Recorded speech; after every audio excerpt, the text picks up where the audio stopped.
आज बात करते हैं भारतीय संविधान की और जानते हैं इससे जुड़ी कुछ सबसे दिलचस्प बातें।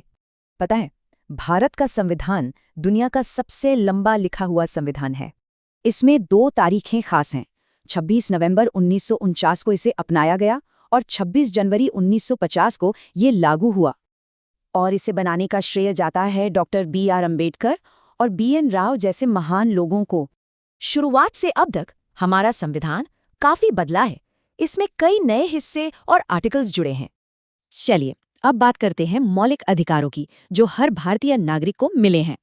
ये वो बेसिक राइट्स हैं जिनकी गारंटी संविधान देता है और अदालतें इनकी रक्षा करती हैं।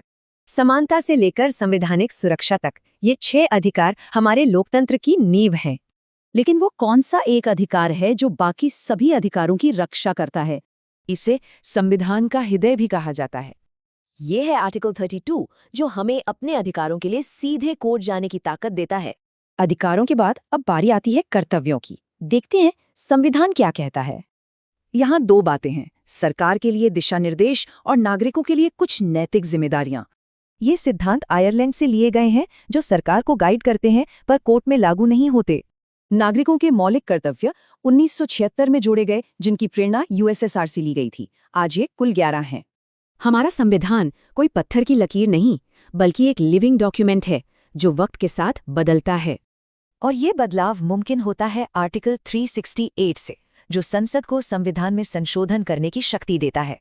जैसे कि 42वां संशोधन, ये इतना बड़ा था कि इसे मिनी कॉन्स्टिट्यूशन तक कहा जाता है। इसके ठीक उलट 44वें संशोधन ने मौलिक अधिकारों को फिर से मजबूत करने का काम किया। दिलचस्प बात यह है कि हमारा संविधान ब्रिटेन, अमेरिका और आयरलैंड जैसे कई देशों से प्रेरित है। तो सोचिए, दशकों पहले लिखा एक दस्तावेज आज भी हमारे भविष्य का ब्लूप्रिंट है। पर सवाल ये है कि ये बदलती दुनिया में खुद को प्रासंगिक कैसे बनाए रखता है।